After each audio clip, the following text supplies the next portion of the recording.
Hello दोस्तों, श्री शिवाय नमस्तुभ्यम। आप सभी का स्वागत है आप सबकी अपनी यूट्यूब चैनल पे। आप लोग कैसे हैं? ठीक होंगे, स्वस्थ होंगे और बढ़िया ही होंगे। दोस्तों, वीडियो को बिल्कुल लास्ट तक देखिए। वीडियो अच्छी लगी तो वीडियो को लाइक करिए, चैनल को सब्सक्राइब करिए और लास्ट तक बने रहिए।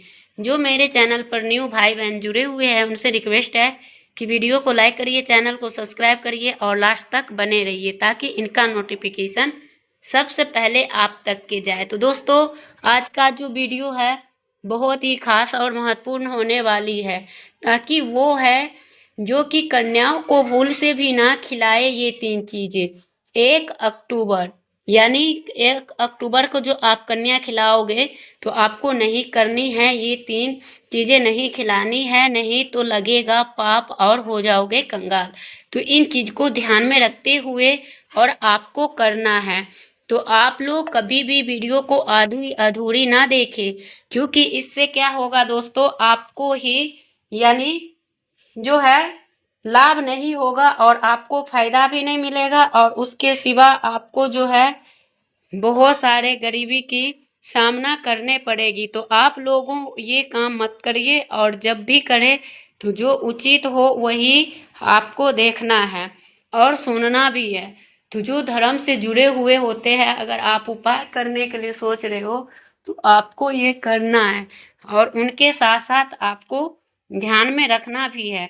तो चलिए मैं जा रही हूँ आप सभी को बताने कि आप लोगों को कौन सा वो चीज़ें हैं जो 3 चीज़ें आपको नहीं खानी चाहिए। वो है गरीबी और दरिद्रता। और जो आपको जो है ये जो है बहुत सारे ग्रंथों में लिखा गया है कि जो भी मनुष्य माता रानी को कन्या पूजन को ये 5 चीज़ें खिलाते देते हैं तो उस मनुष्य को जो है सामना करना पड़ता है। तो आपको वो चीज़ें नहीं करनी है और आपको वीडियो को अंत तक को देखना है, बिना भगाए जरूर देखिएगा। और भक्तों, आपको एक गलती से आपको जो है 9 दिनों को नवरात्रि व्रत को नष्ट ना कर सकती, वो आपको और आपके पूरे परिवार को, भयंकर परिवार को भी देखना पड़ सकती है। तो आपको जो है शुरू से तो दोस्तों, आपको ये वीडियो जो है बहुत ही खास और महत्वपूर्ण है, और आप लोग अंतिम तक ज़रूर देखिए। और इससे जो होगा कि आपको कई ज़्यादा फायदा भी होंगे और कई ज़्यादा लाभ भी होंगे। तो आपको जो मिठाई के जगहों में जो आप बाहर से खरीद के लाते हैं वो चीज़ नहीं लाना चाहिए, और अपने घर में शुद्धता के साथ जो है नारियल, मिश्री, गुड़, मौसमी फल, खीर, दूध से बनी मिठाई देना शुभ माना गया है। ताकि अगर ये सब चीज़ नहीं बनाओगे तो आपको कम से कम सूजी का हलवा, मूंग के हलवा, ये सब बना के कन्याओं को ताज़ा और सात्विक भोजन ही देना चाहिए। भोजन तैयार करते समय घर के वातावरण को शुद्ध और स्वच्छता और जरूर रखें, और पवित्रता भी विशेष ध्यान जरूर रखें। और इनके साथ उतना ही ज़रूरी है कि कन्या पूजन में किन वस्तुओं को खिलाने से बचना चाहिए। जैसे कि खिलाने के जो है मांसाहारी यानी नहीं लाना चाहिए अपना घर में, और नहीं तो आपको जो है तामसिक यानी कि लहसुन प्याज वाला निसफल कर देते हैं। तो इसलिए आपको मांस, मछली, अंडा ये सब चीज़ की कोई चीज़ भी आपको शास्त्र विरुद्ध है, और प्याज लहसुन का कन्या पूजन के वर्जित माना गया है। तो ये दोनों पदार्थ तामसिक और हसिक जो वाहन है उन्हें ग्रहण करने से मन और शरीर की शुद्धता प्रतीक होता है। कन्या पूजन शुद्धता और प्रतीकता होता है, और इससे प्याज बने लहसुन जो होता है वो पवित्र कर सकती है। कन्या पूजन बासी और कभी नहीं परोसा जाना चाहिए, और बासी जो है नष्ट करता है और उससे सात्विकता का अभाव हो जाता है। देवी पूजन का ताजी और बने व्यंजन का ही महत्व है। इसी तरह आपको जो है बाजार के बनी हुई अशुद्ध मिठाइयाँ, तैले और अत्यधिक यानी कि करना कन्याओं को पूजन करना यानी कि नहीं करना चाहिए। और जैसे कि तृप्त होता है कि आपको पवित्रता के साथ आपको जो मतलब जो कन्या भी रहे तो 9 से 10 साल के रहे और उन्हीं को खिलाना चाहिए। कन्या को भोजन खिलाते समय कभी भी जाए न कोई मतलब जैसे छोटे बड़े के लिए आदर और मान सम्मान से ही बुलाएं तो पूजा का भाव अधूरा रह जाता है। कन्याओं को भोजन कराने से पहले प्रेम पूर्वक उनको घर बुलाना, चरण धोना और उन्हें देवी स्वरूप मानकर आसन पर बैठाना चाहिए। जब वे भोजन कर ले तब उनके हाथ में दक्षिणा, कांच की चूड़ियाँ, बिंदी, फल या कोई टॉफी या छोटी छोटी भेंट देनी चाहिए। शास्त्रों में कहा गया है कि कन्याओं को भोजन कराते समय उनके चेहरे पर मुस्कान होनी चाहिए। भोजन ऐसा हो कि बच्चे परेशान हो, मसालेदार लगे, उन्हें अच्छा ना लगे तो वो भी पूजा को निष्सफल कर सकता है। इसलिए सात्विक और उनके लिए प्रिय भोजन ही कराना चाहिए। तो भक्तों, आपको कन्याओं को जो है खरीदी गई पैकेट बंद रहता है कुरकुरे, चिप्स, ये सब चीज़ें नहीं देनी चाहिए। ऐसी क्यों नहीं देनी चाहिए? इसके पीछे भी दो प्रमुख कारण हैं। पहला कारण ये है कि कन्या पूजन में घर के ही बने भोजन का ही महत्व होता है। जब भी माताएं बहनें अपने हाथ से रसोई बनाकर कन्याओं को पवाती है तो ऐसे भोजन में साक्षात माँ दुर्गा का आशीर्वाद दिव्यमान हो जाता है। इसलिए दोस्तों, आप सिर्फ और सिर्फ अपने घर में अपने हाथों से भोजन बनाएं और माता रानी को खिलाएं, बाहर से नहीं।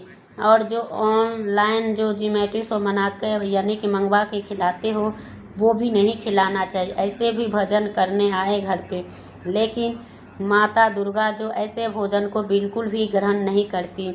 और वो बाहर बना हुआ खाना किसी विधि से और को कैसे बनाया उसको कोई नहीं जानता। जितना ज़्यादा हो सके उतना ही आप घर के बने ही भोजन का प्रयोग करें। चाहे आप हलवे ही क्यों ना बनाएं, लेकिन बना के ज़रूर से देनी चाहिए। तो आपको दीपक जलाना है तो आपको वही करना है। तो आपको जाने अनजाने में वही चीज़ करना है, वो बहुत ही बड़ा कामयाबी की ओर ले जाते हैं। तो आपको इन चीज़ से बच के और अपनी कामयाबी की ओर बढ़नी है, जो ताकि जो सुरक्षा और स्वच्छ हो वो काम आपको करनी चाहिए। और पूरी वीडियो देख कर जाना। आज आपको शारदीय नवरात्रि के दीपक जलाने की सही विधि के बारे में भी बताएंगे। दीपक जलाते समय कौन सी गलतियां हमें नहीं करनी चाहिए, माता रानी के समक्ष दीपक प्रज्वलित करते समय क्या करें, कैसा दीपक हमें माता रानी के समक्ष जलानी चाहिए। तो साथ ही साथ आपको ये भी जानेंगे, ये किसी भी 9 दिन अगर आप माता रानी के समक्ष जलाए गए हैं तो आपको इसका मतलब क्या है कि दीपक की बाती अगर पूरी जल जाए या आधी अधूरी जल जाए तो दोस्तों आपको उन चीज़ को ध्यान में रख के ही करना चाहिए, क्योंकि इस चीज़ पे भूल से भी गलतियां हमें दोहरानी नहीं है। दीपक को बाती के पूरी जल जाए या आधी जल जाए तो उसका भी क्या मतलब होता है, तो जानेंगे हम संपूर्ण जानकारी के बारे में। आपसे निवेदन है कि वीडियो को शुरू से लेकर अंत तक पूरा ज़रूर देखिएगा। साथ ही आप माता रानी के सच्चे भक्त हैं तो जय माता दी ज़रूर लिखिएगा। प्रिय भक्तों, आपको जो है जैसे कि शक्ति की साधना का सबसे बड़ी पर्व माना जाता है। भारतीय संस्कृति सनातन परंपरा में अत्यंत विशेष स्थान माना जाता है। यह वो समय है जो संपूर्ण वातावरण माँ दुर्गा को उपासना लीन होने से यानी बचते हैं, जो घर घर में पहुँचती है।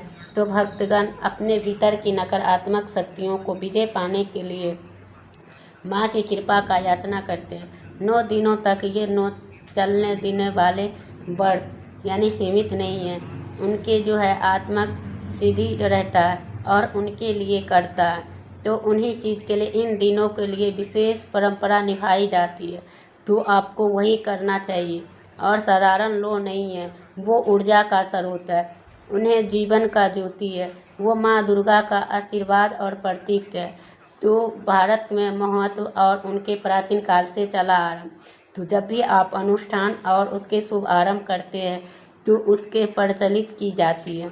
तो माना जाता है कि जिस स्थान पे जो यानी कि अंधकार को दूर किया जाता है वहाँ नाश के जैसे कि आपको दरिद्रता को नाश किया जाता है और उनके जो है अंतरिक्त होता है। मनुष्य के भीतर जो आलस्य, जो अज्ञान और नकारात्मक ऊर्जाएं विचार होते हैं उन्हें भी दूर होते हैं।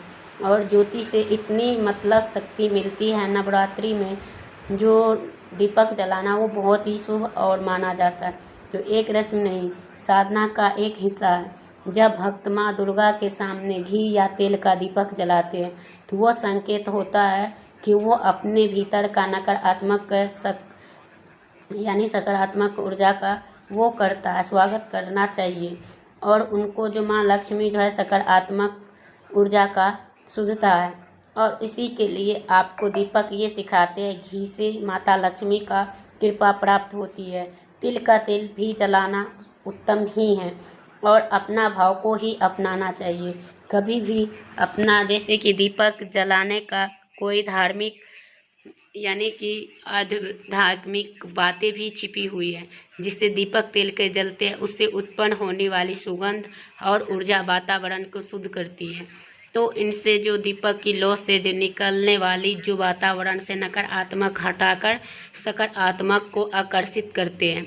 यही कारण है कि आपको दिन रात अखंड दीपक जलाने की परंपरा है। अखंड दीपक का अर्थ है कि वो दीपक 9 दिनों तक लगातार जलता रहे, कभी भी बुझना न पाए और माँ दुर्गा का आशीर्वाद माना जाता है। ऐसा करने से माँ की सुख समृद्धि और शुभता बनी रहती है। यदि आध्यात्मिक सृष्टि से देखा जाए तो वो केवल प्रतीक माना जाता है, यह आत्मा का प्रतीक होता है। जैसे कि दीपक की लौ अस्थिर रहती है तो वो चिरकर उजाला फैलाती, वैसे ही आपको आत्मक से ले जाती है तो आपका अज्ञान का नाश होता है। तो आपका बाती उसी प्रकार है, तो जो धीरे धीरे धीरे कर कर समर्थित कर देता है तो आपको केवल प्रकाश छोड़ जाता है। नवरात्रि में जब हम दीपक जलाते हैं तो केवल वो धार्मिक कर्म और केवल ये हमारी आत्मा और परमात्मा का भी मिलन का ही बन जाता है। जब भी हम दीपक को लौह का देखा जाता है तो वो स्पष्ट हो जाता है कि केवल वो जलती नहीं, उसे अदृश्य भाषा में संकेत देती है। नवरात्रि में दीपक का बाती का लगातार जलना भी यह दर्शाता है कि साधक के साधना सही दिशा में जा रही है। माँ दुर्गा की आशीर्वाद उन घर पर बना हुआ है। यह लौ जितनी स्थिर होती है उतना ही अच्छे होते हैं, उनका वातावरण जो है सकारात्मक होता है। जब बाती स्थिर चलती है तो वो भी निकाला जाता है कि मनोस्थिति यानी कि उसके भीतर कोई विचलन नहीं है। माँ की शक्ति से उनका संबंध सहज रूप से जुड़ गया है। तो वो अगर लो अचानक से टिमटिमाने लगे बिना किसी हवा का तो स्थिर हो जाए तो उसे वातावरण के किसी भी प्रकार का हलचल का संकेत माना जाए। शास्त्रों में माना गया कि ऐसी स्थिति में या तो किसी नकारात्मक का उपस्थित होता है या तो साधक की यानी कमी आती है, या तो हिलना ये भी बता सकता है साधक के जीवन में कोई बड़ा परिवर्तन मिलने वाली है। सकारात्मक है वो लौ का उज्ज्वल दिखाई देते हैं, अगर नकारात्मक है तो लौ धुंधली और कमज़ोर प्रतीत होंगे। तो बाती का पूरी तरह बुझ जाना शुभ संकेत नहीं माना जाता। यह माना जाता है कि साधक के साधना में यानी कि घर के वातावरण में कोई दोष उत्पन्न हुआ है।